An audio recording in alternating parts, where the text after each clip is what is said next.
Assalamualaikum warahmatullahi wabarakatuh dan selamat sejahtera. Nama saya Amalia Syahira. Hari ini saya dan kumpulan saya akan membentangkan mengenai tajuk laporan audit.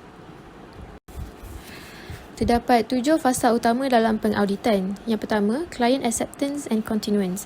Sesebuah firma audit itu mestilah menyiasat latar belakang klien sebelum menerima mereka mengikut prosedur. Firma audit juga boleh menilai secara berkala sama ada untuk meneruskan hubungan mereka dengan pelanggan mereka. Fasa yang kedua, preliminary engagement. Secara umumnya terdapat 3 aktiviti pelaksanaan awal audit, iaitu yang pertama, menentukan keperluan pasukan audit dalam penglibatan audit. Yang kedua, memastikan pasukan audit dan firma mematuhi keperluan autonomi. Dan yang ketiga, mewujudkan persefahaman dengan entiti. Fasa yang ketiga ni adalah plan the audit. Dalam fasa perancangan ni, juraaudit harus memahami dokumentasi yang diperlukan. Juraaudit juga boleh mula merancang skop audit dan menentukan objektif audit. Fasa yang ketiga, consider internal control. Fasa yang keempat. Fasa keempat ini mempertimbangkan kawalan dalaman yang merangkumi 5 komponen penting, iaitu kawalan persekitaran, penilaian risiko entiti, aktiviti-aktiviti kawalan, maklumat dan komunikasi serta aktiviti pemantauan. Fasa yang kelima, audit business process and related accounts. Fasa ini merujuk kepada proses audit dan akaun-akaun yang berkaitan lah. Fasa yang keenam, complete the audit. Sebelum juraudit menentukan laporan audit yang sesuai, juraudit menilai hasil ujian dan mempertimbangkan kemungkinan masalah lain yang boleh mempengaruhi penyata kewangan entiti. Dan fasa yang terakhir ini, evaluate result and issue audit report. Yang terakhir ini, barulah auditor atau juraudit boleh mengeluarkan laporan audit setelah menilai hasil. Apakah itu laporan audit? Laporan audit merupakan satu laporan yang disediakan oleh juraaudit yang mengandungi pendapat juraaudit tentang kunci kira-kira, akaun untung rugi dan penyata sumber dan penggunaan dana. Penyata itu disediakan mengikut kehendak Akta Syarikat 2016 dan prinsip perakaunan diterima umum supaya memberi gambaran benar dan saksama tentang hasil kendalian entiti bagi tahun yang berkenaan. Laporan audit hanya akan dikeluarkan setelah juraaudit selesai dengan kerja pemeriksaan audit. ISA 700, The Auditor's Report on Financial Statements, menghendaki juraaudit menyemak dan menilai kesimpulan yang diambil daripada bukti audit yang diperoleh sebagai asas pemberian pendapatan tentang penyata kewangan. Juraaudit dikehendaki melapor kepada pemegang saham atau ahli entiti sama ada menurut pendapat mereka, penyata kewangan pada hakikatnya memberikan gambaran yang benar dan seksama tentang kedudukan kewangan pelanggan dan hasil kendaliannya atau tidak. Oleh sebab implikasi laporan audit adalah berat, juraaudit harus sentiasa berhati-hati pada sepanjang tempoh tugasnya, iaitu mulai dari peringkat tinjauan sistem pelanggan, semasa penyiasatan terperinci terhadap rekod pelanggan dan akhir sekali pada peringkat pemeriksaan akaun akhir. Terdapat 3 jenis audit report. Yang pertama ialah Standard Unqualified Audit Report. Standard Unqualified Audit Report ini juga dikenali sebagai Clean Opinion. Dan Standard Unqualified Audit Report ini juga merupakan audit report yang paling common dikeluarkan oleh auditor. Yang kedua ialah Unqualified Audit Report with Explanatory Paragraph or Modified Wording. Yang ketiga ialah jika juraaudit tidak mampu untuk mengeluarkan Unqualified Report, juraaudit boleh mengeluarkan salah satu daripada 3, iaitu Qualified, Disclaimer ataupun Adverse. Next, Standard Unqualified Audit Report ataupun laporan audit standard yang tidak berkelayakan. Okey, pertama, bagi membolehkan pengguna memahami perkataan yang digunakan dalam penyediaan laporan audit, International Standard Auditing ataupun ISA telah menyelaraskan atau menyeragamkan perkataan yang wajar digunakan ketika juraaudit menyediakan laporan audit. Standard Unqualified Audit Report contains 7 parts. Firstly, report title. Secondly, audit report address. Thirdly, introductory paragraph, followed by scope paragraph, opinion paragraph, and then name of CA firm and signature of auditor. In addition, auditor's address. Lastly, audit report date. Pertama, report title atau tajuk laporan. Auditing standard telah menetapkan bahawa sesebuah laporan audit sewajarnya mengandungi perkataan independen. Okey, sebagai contoh, Independent Auditor's Report ataupun Report of Independent Auditor. Mengapa ia perlu?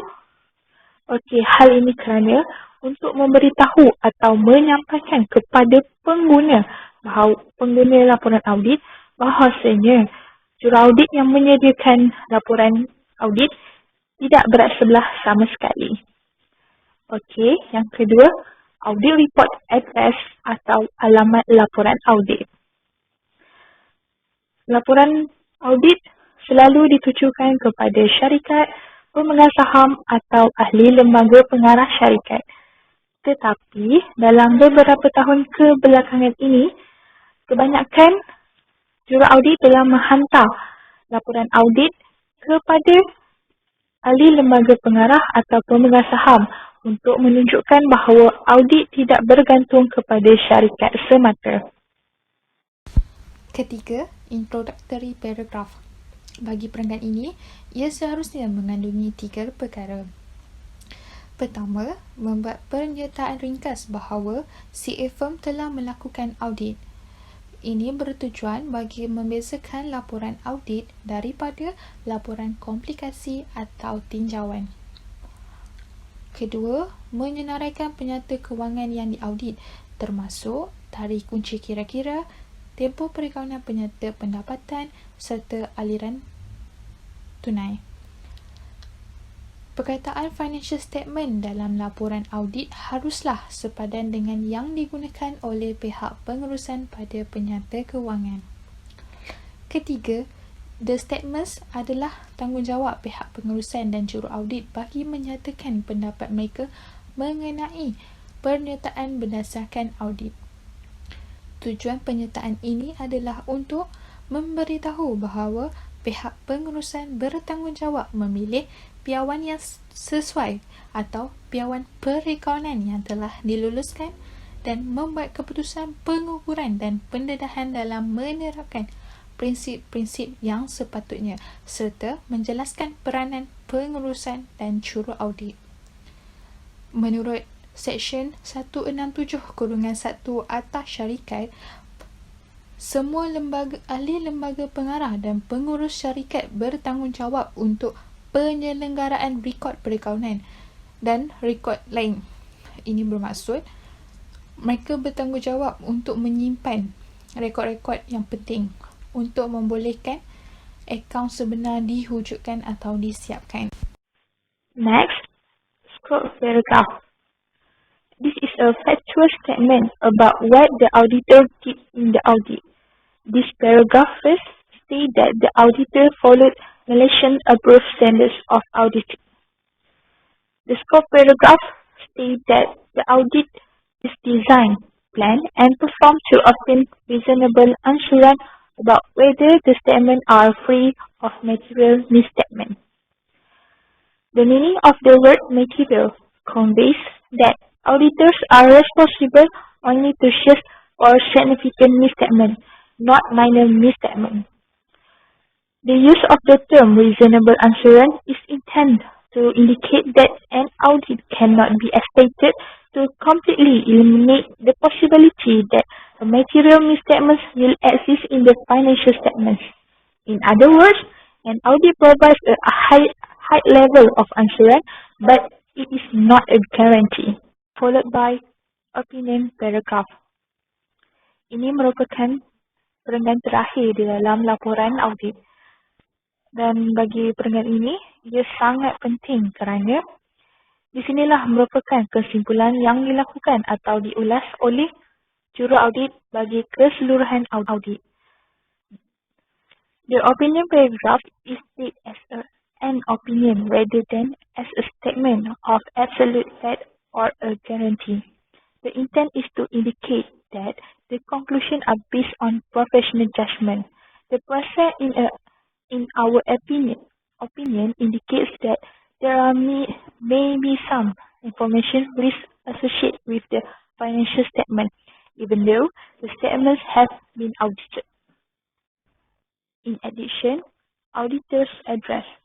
The audit should also contain a specific location, which is ordinarily the town or city where the audit firm is located. Lastly, audit report date. The suitable date for the report is the one on which the auditor has completed the most important auditing procedures in the field. This date is important to user because it indicates the last day of the auditor's responsibility for the review of significant events that occur after the date of the financial statements. This figure shows an example of standard unqualified report on comparative statements for US public company. Seterusnya, laporan audit akan diisukan sekiranya condition of standard unqualified audit report have been met. Pertama, all statement termasuk kunci kira-kira, penyata pendapatan serta penyata tunai dijumpai dalam financial statement. Seterusnya, the International Standard of Auditing (ISA) have been followed in all respects on the engagement. Third, sufficient evidence has been accumulated and the auditor has conducted engagement in a manner that enables him to conclude that the three standards of the work have been met. Fourth, the financial statements are presented in accordance with approved accounting standards. This also means that adequate disclosure have been included in the footnotes and other parts of the financial statements. Akhir sekali, tidak ada keadaan yang memerlukan penambahan perenggan bagi tujuan penjelasan atau penyesuaian perkataan di dalam laporan audit. When these conditions are met, the standard unqualified audit report will be issued. The standard unqualified audit report is sometimes called a clean opinion because there are no situations required a qualification or modification of the auditor opinions. The standard unqualified report is the most common audit opinion. Sometimes, situations beyond the client's or auditor's control. However, in most cases, companies make the appropriate change to their accounting records to avoid a qualification or modification by the auditor.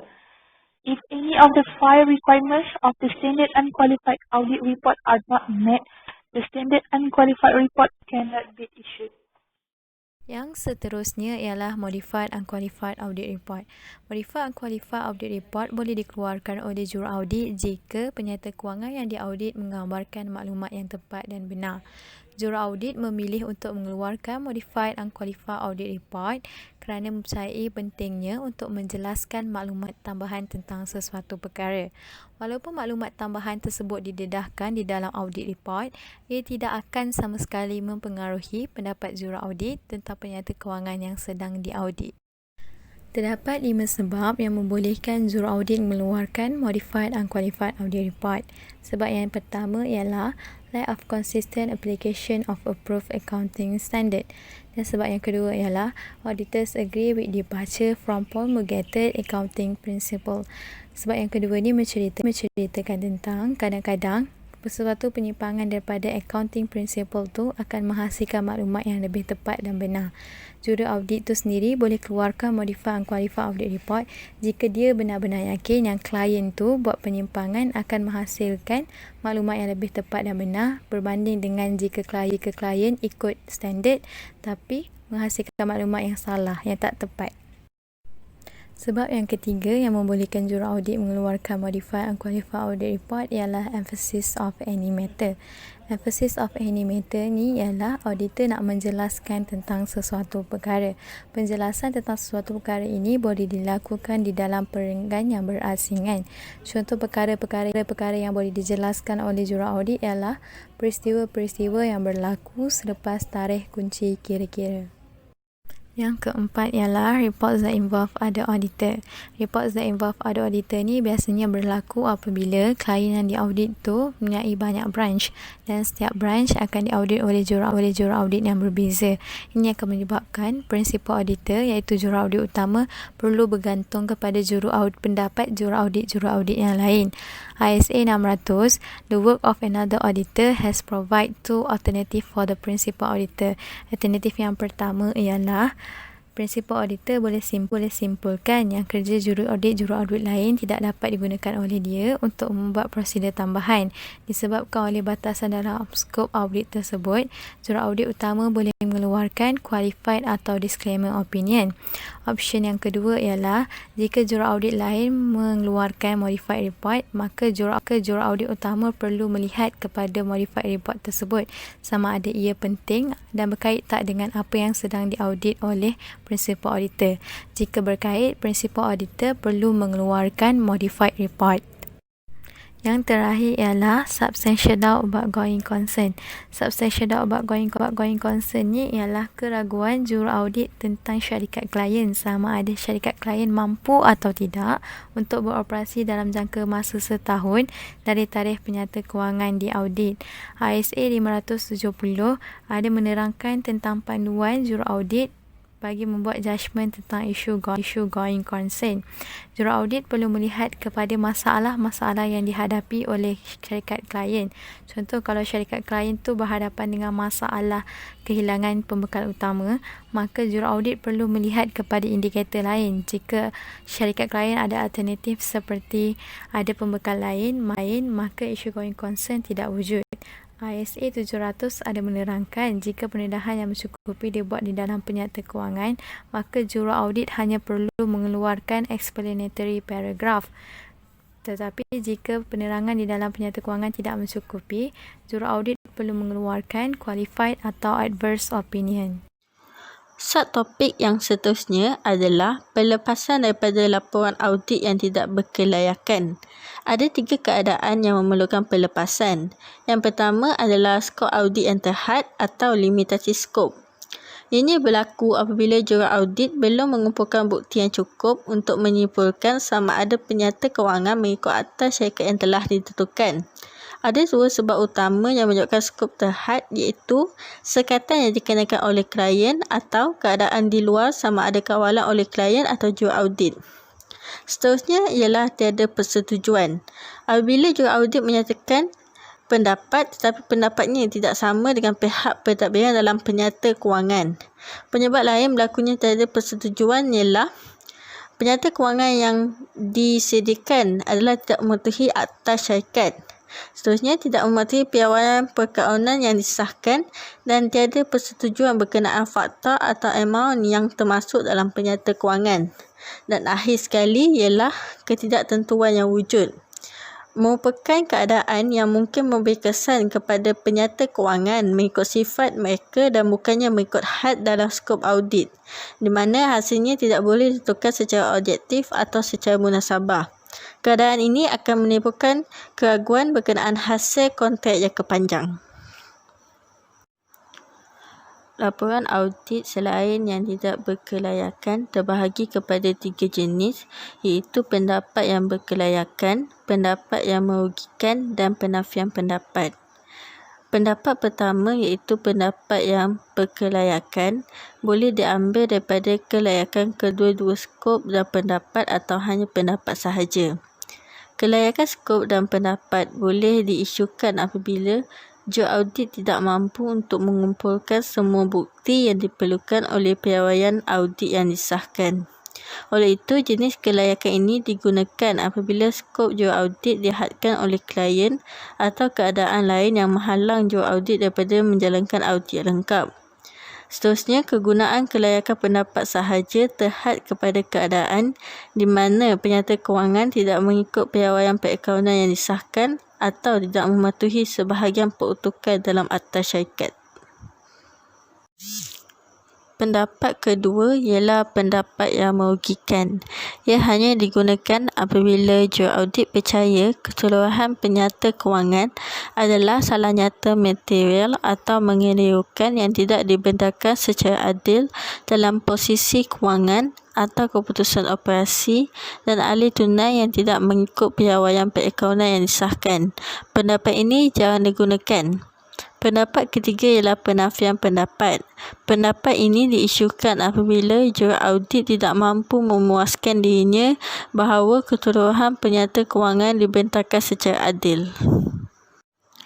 Seterusnya, bagaimana materialiti memberi kesan kepada keputusan laporan audit. Materiality merupakan pertimbangan penting dalam menentukan jenis laporan yang sesuai untuk keadaan tertentu. Tahap materiality terbahagi kepada 3, iaitu amount yang tidak material, amount yang material tetapi tidak membayangi penyata kewangan secara keseluruhan, dan amount adalah sangat material. Tahap pertama ialah amount yang tidak material. Ianya berlaku apabila salah nyata dalam penyata kewangan wujud tetapi tidak mempengaruhi keputusan pengguna yang munasabah, di mana ia dianggap tidak material. Oleh itu, pendapat yang tidak berkelayakan adalah sesuai digunakan. Tahap kedua ialah amount material tetapi tidak membayangi penyata kewangan secara keseluruhan. Wujud apabila salah nyata dalam penyata kewangan memberi kesan kepada keputusan pengguna tetapi keseluruhan penyata dibentangkan secara adil dan berguna. Oleh itu, penyata yang tidak berkelayakan adalah sesuai digunakan. Tahap ketiga ialah amount adalah sangat material. Tahap yang paling tinggi wujud apabila pengguna membuat keputusan bergantung kepada keseluruhan penyata kewangan. Oleh itu, pendapat yang digunakan adalah pendapat yang merugikan atau penafian pendapat. Terdapat 5 keputusan materiality. Yang pertama ialah tidak mengikut keadaan piawaian perakaunan yang disahkan. Ini berlaku apabila klien gagal untuk mengikut piawaian perakaunan yang disahkan, maka laporan audit akan jadi tidak layak. Seterusnya adalah salah nyata amount berbanding asas. Berlaku apabila klien gagal untuk mengikut piawaian perakaunan yang disahkan. Kebiasaannya, jumlah amount yang disalah nyatakan termasuk akaun berbanding beberapa asas. Salah nyata RM10,000 mungkin material bagi syarikat kecil tetapi bukan syarikat yang besar. Oleh itu, salah nyata mesti dibandingkan dengan pengukuran asas sebelum keputusan dibuat mengenai kegagalan materiality untuk mengikut piawaian perakaunan yang disahkan. Yang ketiga ialah keboleh-ukuran. Amount salah nyata tidak boleh diukur dengan tepat. Contohnya, keengganan pelanggan untuk menutup tuntutan mahkamah yang wujud atau perolehan syarikat seterusnya kepada tarikh imbangan duga adalah susah jika tidak diukur mengikut istilah kewangan. Yang keempat adalah sifat barang. Beberapa perkara yang memberi kesan kepada keputusan pengguna ialah transaksi adalah tipu, item yang material memberi kesan kepada beberapa tempoh masa depan, dan item mempunyai kesan fisik iaitu kerugian kecil kepada keuntungan kecil. Dan akhir sekali adalah keadaan skop limitasi. Apabila mempunyai skop limitasi, laporan audit adalah tidak berkelayakan. Skop dan pendapat yang berkelayakan atau penafian pendapat bergantung kepada materiality skop limitasi.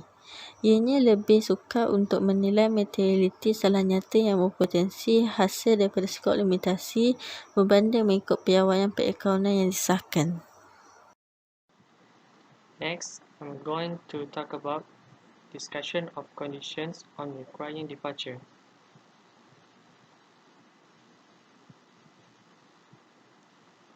The first one is auditor's scope has been restricted. Two restrictions or limitations occasionally imposed by clients on the auditor's scope relate to the observation of physical inventory and the confirmation of account receivable. But other restrictions may also occur.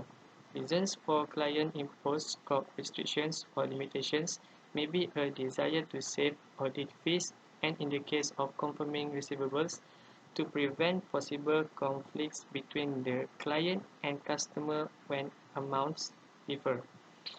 When the auditor cannot perform procedures he or she considers desirable but can be satisfied with alternative procedures that the information being verified is fairly stated. An unqualified report is appropriate. If alternative procedures cannot be performed, a qualified scope and opinion or disclaimer of opinion is necessary depending on materiality.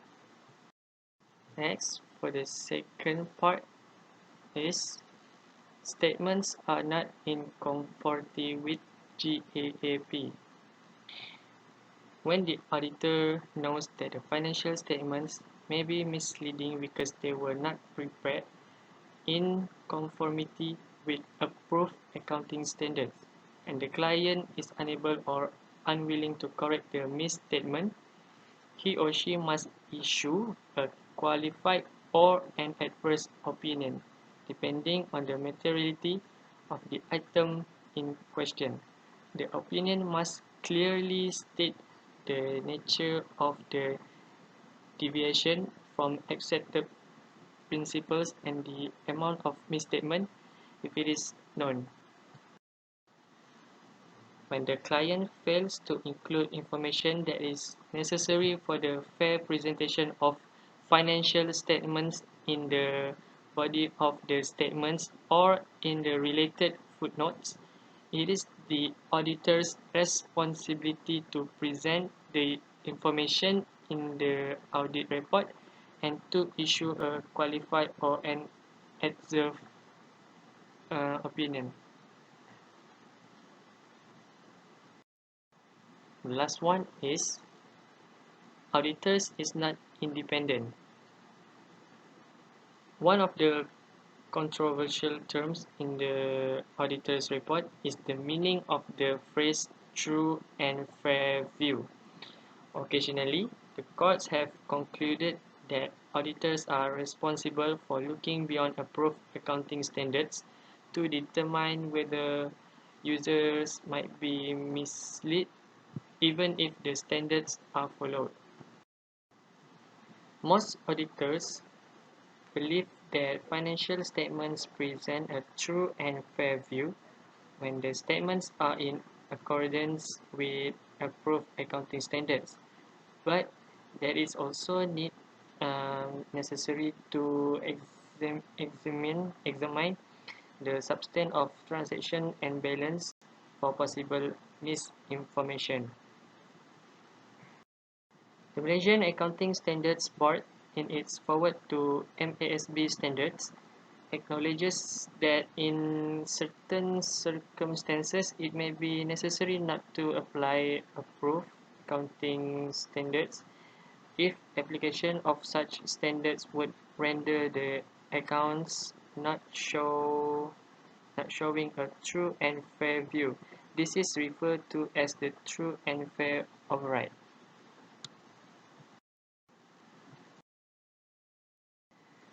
Next, we are going to know how auditors' decision process.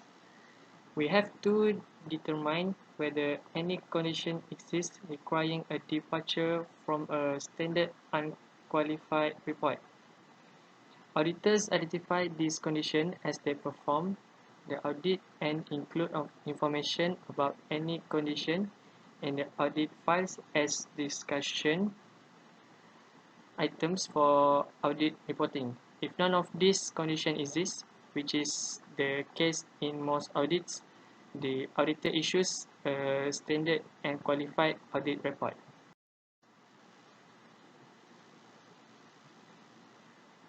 Now, the first thing is we have to decide the materiality for each condition.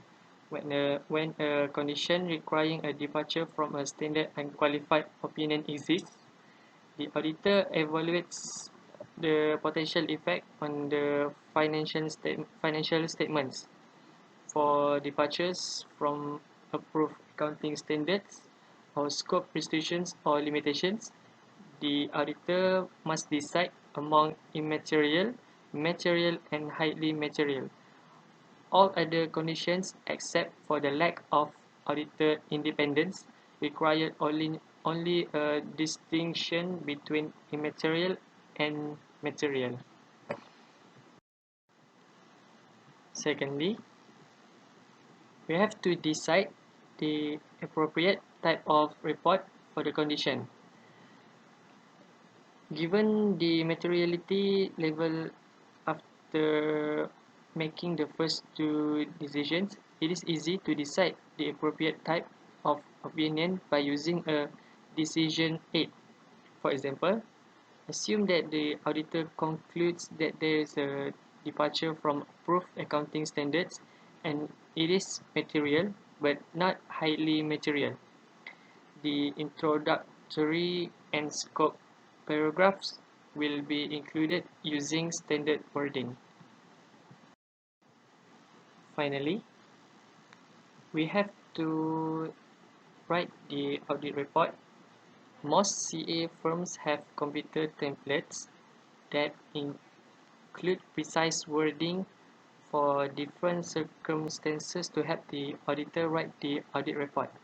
Also, one or more partners in most CA firms have special expertise in writing audit reports. This partner typically write or review all audit reports before they are issued. Auditors often encounter situations involving more than one of the conditions requiring a departure from an unqualified report or modification of the standard unqualified report. In these circumstances, the auditor should modify his or her opinion for each condition unless one has the effect of neutralizing the others. For example, if there is a scope limitation and a situation in which the auditor is not independent, the scope limitation should not be revealed. So now we move on to the impact of e-commerce on audit reporting.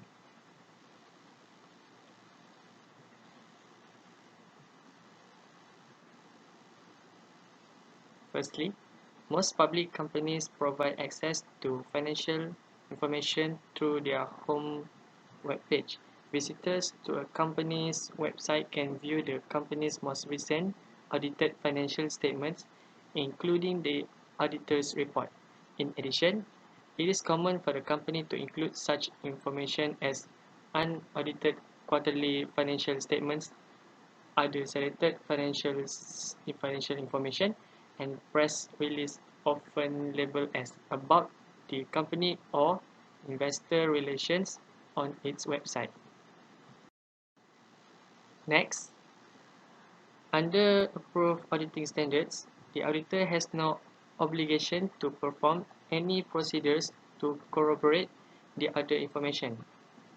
The auditor is, however, responsible for reading the other information to determine whether it is materially inconsistent with information in the audited financial statements. Lastly, under current approved auditing standards, auditors are not required to read information contained in electronic sites, such as the company's website that also contain the company's audited financial statements and the auditor's report. It is noted that electronic sites are means of distributing information and are not considered documents, as that term is used in auditing standards. So basically, this chapter describes the auditor standard, unqualified audit report, and the 4 categories of audit report. The auditor's decision process in choosing the appropriate audit report to issue were then discussed. In some circumstances, an explanatory paragraph or modification of the unqualified report is required. So that's all from me. Thank you so much.